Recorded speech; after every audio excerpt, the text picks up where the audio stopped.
দখলদার ইসরায়েলি বাহিনী এবং ফিলিস্তিন পুরোদমে যুদ্ধ চলছে।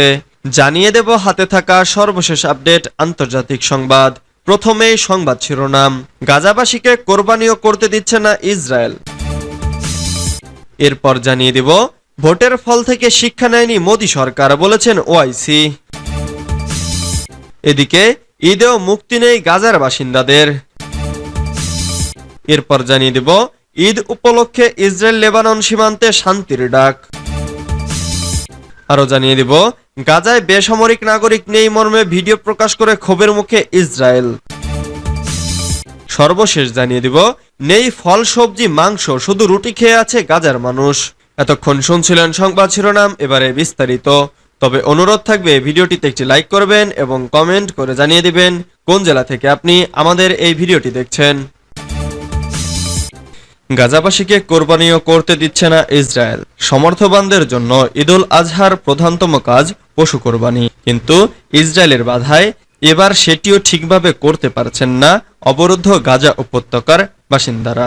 গাজার সব কয়টি সীমান্ত ক্রসিং বন্ধ করে দিয়ে কোরবানির পশুর প্রবেশে বাধা সৃষ্টি করেছে দখলদার। খবর আনাদুলু এজেন্সির। শনিবার 15 জুন গাজার মিডিয়া অফিস বলেছে, কোরবানির পশু প্রবেশের ওপর ইসরায়েলের নিষেধাজ্ঞার কারণে ঈদুল আজহা উদযাপন এবং ইসলামী ধর্মীয় অনুশীলনের অংশ হিসেবে কোরবানি করার সুযোগ থেকে বঞ্চিত হচ্ছে গাজার কয়েক পরিবার। এক বিবৃতিতে গাজা কর্তৃপক্ষ বলেছে, দখলদার বাহিনী একটি নতুন অপরাধ করেছে। রাফা সীমান্ত ক্রসিং দখল এবং বন্ধ করা সহ গাজা উপত্যকার সবগুলো ক্রসিং বন্ধ করে কোরবানির পশু প্রবেশে বাধা দিয়েছে তারা।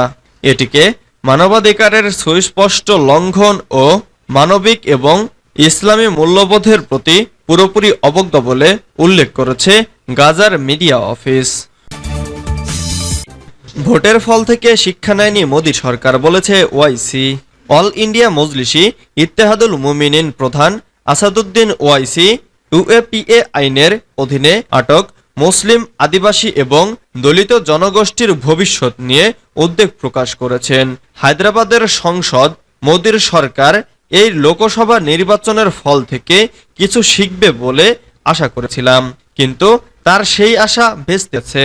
শনিবার ওয়াইসি এক্সে একটি পোস্টে বলেন, আজ ইউএপিএ আইন আবার সংবাদের শিরোনামে। এটি একটি অত্যন্ত নির্মম আইন, যার কারণে হাজার হাজার মুসলিম, দলিত এবং আদিবাসী যুবক কারাগারে বন্দী হয়েছেন এবং তাদের জীবন ধ্বংস হয়েছে। এআইএমআইএম প্রধান আরও দাবি করেন, এ কঠোর আইনটি 85 বছর বয়সী স্ট্যান স্বামীর মৃত্যুর কারণ। 2018 সালের ভীমা কোরেগাঁও হিংসা মামলায় ইউএপিএ এর অধীনে আটক হওয়া আদিবাসী কর্মী স্বামী 2021 সালে বিচার বিভাগীয় হেফাজতে মারা যান। ওআইসি লোকসভায় 2019 সালের বেআইনি কার্যক্রম সংশোধনী বিলের বিরোধিতা করেছিলেন এবং ইউএপিএ আইন প্রণয়নের জন্য কংগ্রেসকে দায়ী করেছিলেন। ঈদেও মুক্তি নেই গাজার বাসিন্দাদের। আরবি চন্দ্র বর্ষপঞ্জি অনুযায়ী আজ শনিবার মধ্যপ্রাচ্য সহ বিশ্বের অধিকাংশ দেশে পালিত হচ্ছে ঈদুল আজহা। ফিলিস্তিনেও আজ ঈদ, তবে এই ঈদের সময়ও গাজা উপত্যকায় অভিযানে কোনো বিরতি দিচ্ছে না ইসরায়েলি বাহিনী। গতকাল শনিবার গাজার প্রধান শহর গাজা সিটি সহ উপত্যকার বিভিন্ন এলাকায় বোমা ফেলছে ইসরায়েলি বাহিনী। গাজার বেসামরিক প্রতিরক্ষা বাহিনীর সদস্যরা জানিয়েছেন, রোববার গাজা সিটির 3টি পৃথক বাড়ি থেকে 10 জনের মরদেহ উদ্ধার করেছে তারা। এরা সবাই ইসরায়েলি বাহিনীর বোমায় নিহত হয়েছেন। এছাড়া এই দিন গাজার দক্ষিণাঞ্চলীয় শহর রাফা এবং গাজা সিটির শরণার্থী শিবিরেও আর্টিলারি হামলা চালিয়েছে ইসরায়েলের প্রতিরক্ষা বাহিনী আইডিএফ।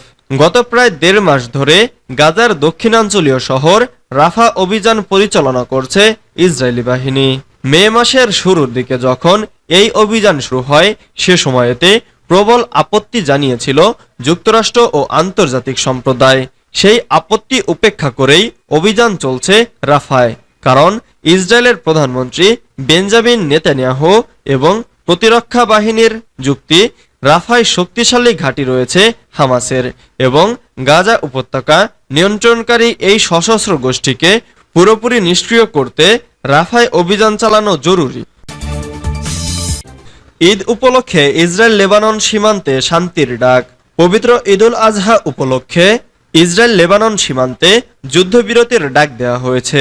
শনিবার লেবাননে দায়িত্বরত জাতিসংঘ কর্মকর্তা জেনিন হেনিস প্লাস্টেট এবং জাতিসংঘ শান্তিরক্ষী বাহিনীর প্রধান অরল্ডো রাজারো এ নিয়ে এক বিবৃতি দেন।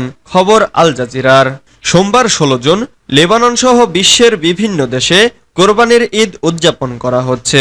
এ উপলক্ষে ইসরায়েল লেবানন সীমান্তে উভয় পক্ষের সেনাদের অস্ত্র নামিয়ে রাখার আহ্বান জানান লেবাননের দায়িত্বরত জাতিসংঘের কর্মকর্তারা। তারা জানান, হিজবুল্লাহ এবং ইসরায়েলের ন্যূনতম ভুল সিদ্ধান্তের কারণে বড় ধরনের যুদ্ধ লেগে যেতে পারে।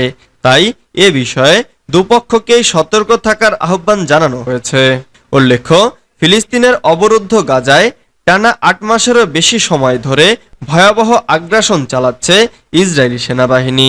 গাজায় এ পর্যন্ত ৩৭,০০০ বেসামরিক লোক নিহত হয়েছে। এদের মধ্যে বেশিরভাগই নারী ও শিশু। গাজায় এ হামলার প্রতিশোধ নিতেই লেবানন ইসরায়েল সীমান্তে পাল্টা হামলা শুরু করে।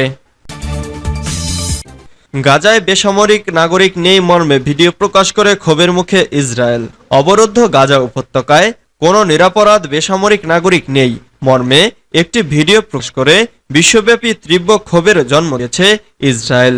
সম্প্রতি দেশটির পররাষ্ট্র মন্ত্রণালয়ের সঙ্গে সংশ্লিষ্ট একটি এক্স অ্যাকাউন্টে ওই ভিডিও প্রকাশ করা হয়। ওই ভিডিওটিতে দাবি করা হয়েছে, ইসরায়েলের অভ্যন্তরে ২০২৩ সালের ৭ অক্টোবরের হামলায় গাজার বহু বেসামরিক নাগরিক অংশ নিয়েছিল।